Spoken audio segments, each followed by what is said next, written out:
Şimdi bu sene mercimeklerimiz diğer seneye göre daha iyi. Yalnız aşırı yağışlardan dolayı iyi olan arazilerimizde çürümeler oldu. Ama genel anlamda iyi gözüküyor. Şu ana kadar biçilen arazilerde görünen bu, yani iyi olduğu söyleniyor. Arpalarda ise geçen seneye göre daha iyi. Çiftçiler bu sene fiyatlardan memnun. Yani devletin açıkladığı fiyatlardan memnun. Yalnız bizim devletten istediğimiz fiyatların artması değil, ürünün, kalitenin, verimliliğinin artırılması ile ilgili çalışmalar yapmasıdır.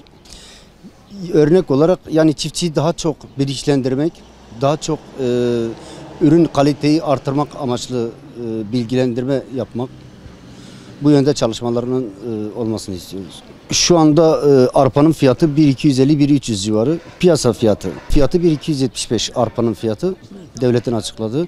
Mercimek devletin açıkladığı fiyat 3.500 lira. Yalnız şu anda piyasada 4.500-4.600 lirada işlem görüyor.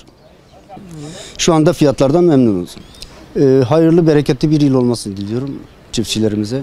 Verim isal başa, baranjı he bu. O fiyatçı hoşa. Baş isal baş.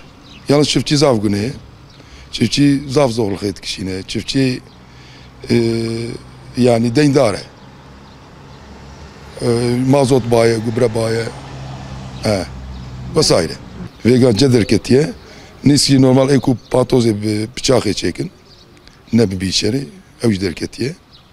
Uzad he himaye, yani vaka haftaki daroje de dereye koyuyor. Fiyat sorun fiyat eretine, fiyat isal normal. Ama çiftçi yani gübre mazot avanan ki ağırın. Avana çiftçi azap adamdı. Destekleme avacı bir şekil büyümüş bir babaşı. Dur derneki çiftçi zaf zor etkin. Bu tamamı Türkiye'de yani ekip işara uğraşmıştı be. Vakaku ev kalama çiftçiliği insan zor etkin etine. Herkes bir yazana yani.